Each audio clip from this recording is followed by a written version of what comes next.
Science and Technology and lectures political science. Doc, thank you very much for joining us and good morning to you. Good morning, and thanks for having me.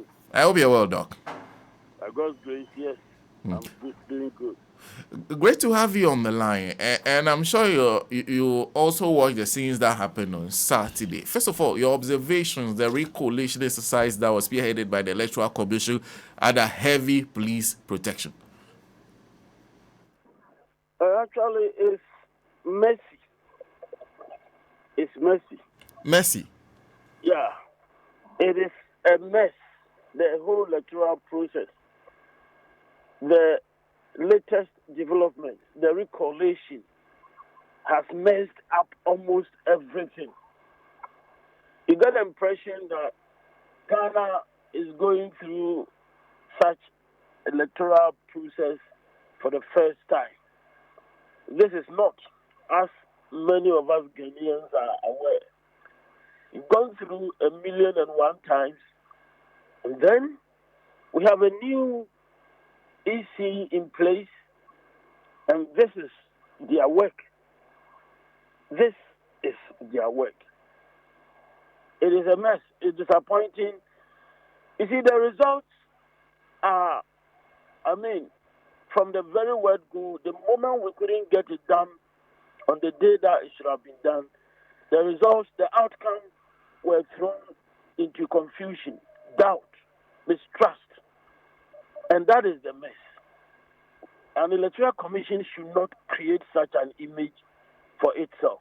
No. It's a total mess. How best do you think the EC should have handled this? Because they insist, even the Electoral Commission itself was rejecting declarations made by returning officers who had the power to do so. You see, the Electoral Commission, to me, has not learned any lesson. It has not added any significant a way of doing things that should bring about improvement to the whole electoral processes. If you look at Ghana's electoral processes in the Fourth Republic, you know that we've gone through some sort of reforms, evolution, and brought everything to a state that should be getting us closer to a near perfect electoral process. It started in 1992. A lot of reforms have taken place. And these reforms came about through the interaction between the main actors, the political parties, their experiences during elections, bringing this to bear, engaging the Electoral Commission, they agreeing, coming to some sort of consensus, and then the reform following. But then we know that the current Electoral Commission has simply decided to do its own thing, not amenable to any suggestion or anything. And that is why we have the current mess on our hands. In the last elections, Ghana recorded 8 deaths, and all occurring at the coalition center. So one would have thought that after that, the Electoral Commission will take note of the fact that the coalition present its own special challenges. And so we'll sit down with all the commissioners and map out a strategy to ensure that what brought about 8 people dying the last time round should not recur. But as we see, the Electoral Commission didn't do that. And seriously, the just ended elections were saved by a decision that I think was taken following the 2012 presidential petition involving the pink sheets being acknowledged as authoritative documents. You know, that political parties can use their copies to make authoritative pronouncements about the outcome of the elections. And Ghana should also, commend the NDC for taking that proactive action, collating their results, putting them out, calling on former Vice President Dr. Bawumia, the flag bearer of the MPP, to acknowledge defeat and concede. And then Ghana should also commend Dr. Bawumia for heeding the call and proceeding to make that concession. You get the impression that the Electoral Commission had something under its sleeves. You get that impression. So all the cases involving unresolved collation have all become contentious. All of them. Why is that the case? So that is why I'm saying that it is messy. It is a mess. It's a terrible mess. You don't know what would have happened if the political parties had, behaved timidly, that they were waiting for the Electoral Commission to come out with the results. I don't know what would have happened.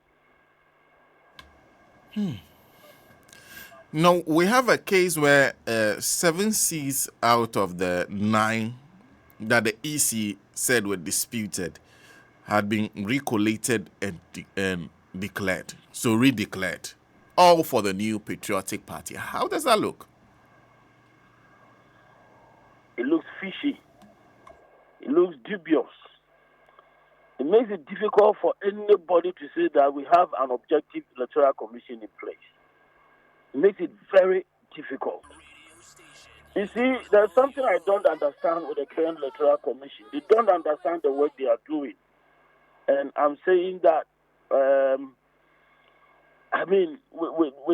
with no sort of, if you like, doubt. Initially, Electoral Commissions everywhere, including those in the United States, they do their work with society not trusting them. Donald Trump openly suggested that they had stolen the elections in 2020 in the United States. There's nothing like trusting the Electoral Commission. No. It is up to the Electoral Commission to do so well that its critics will have difficulty coming up with a case against them. Now, this is the situation that the Electoral Commission of Ghana and Jane Mensah don't understand. So you don't create conditions that will make people doubt your integrity. Dr. Bosman Asari has been talking about the integrity of the electoral process. The lack of integrity comes from you, your officers. It comes from your actions and inactions at the polling, at the collation centers. You see, they are very quick to blame party members who simply went to the place to see to it that proper things are done. This will always be the case unless we have an arrangement that will make the work at the collation center so transparent that people, even when they stay at home, they feel safe that the right thing is being done. Now, no lesson was learned following the 2020 crisis. What happened at that time? With people rushing to the place, it was a call for expanded transparency. It was a call for expanded accountability. And they have a right to call for additional transparency, much more expanded accountability. They have a right to make that call.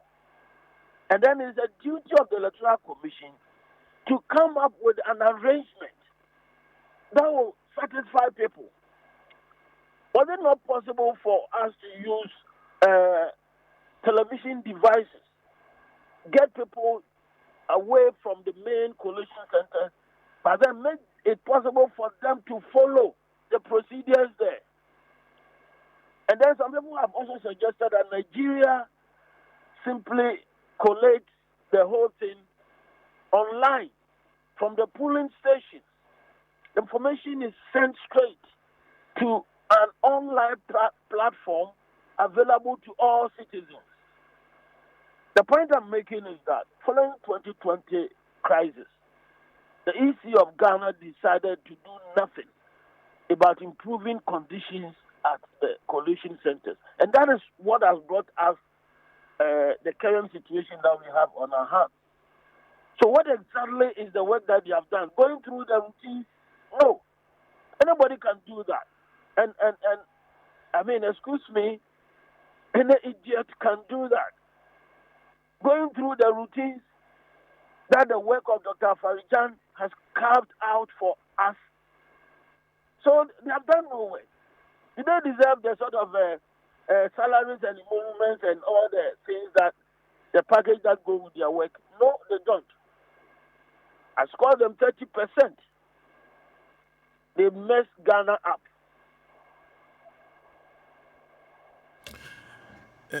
How should this situation on our hands be resolved? The NDC says we do not accept the results of these elections. The NPP is celebrating these redeclarations for them. What should be done to resolve this?